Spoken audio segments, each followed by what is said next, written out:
मी श्रद्धा टपाल. टिडवा न्यूज मध्ये आपलं हार्दिक स्वागत. चला पाहूयात आजच्या काही ठळक घडामोडी. भादसा धरणातून सोडण्यात येणार पाणी. आज दिनांक 23 जुलै 2025 रोजी सकाळी 8 वाजता भादसा धरणाची पाणी पातळी 138 मीटर एवढी असून भादसा धरणाच्या जलग्रहण क्षेत्रात व लाभ क्षेत्रात सततचा पाऊस पडत आहे. सततच्या पडणाऱ्या पावसाचे प्रमाण वाढत असल्यामुळे धरणात येणारा संभाव्य येवा थोडा वाढलाय. त्यामुळे भादसा धरणाची पाणी पातळी जलाशय परिचालन सूचीनुसार नियमित करण्यानुसार भादसा धरणाचे 2 वक्रद्वार 1 व 5 सकाळी 10 वाजता 25 मीटरने उघडण्यात येणार असून परिणाम स्वरूप भादसा धरणातून 36.20 क्युमेक्स 1278.40 क्युसेक्स इतका विसर्ग प्रवाहित करण्यात येणार आहे.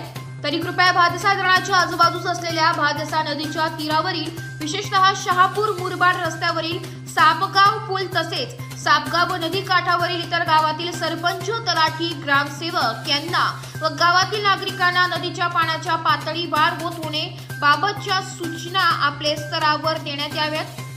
तसेच पुढील काळात कोणीही वाहत्या पाण्यात प्रवेश न करण्याबाबत दक्षता घेण्याच्याही सूचना संबंधित स्तरावरून देण्यात आल्या. Bureau report, Titwala news, Thane.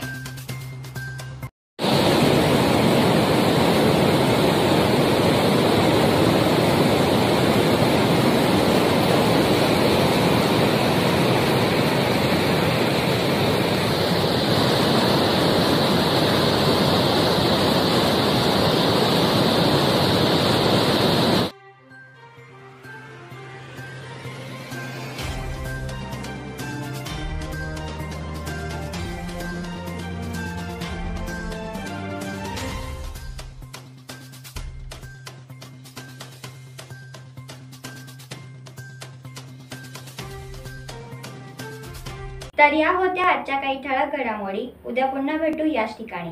धन्यवाद.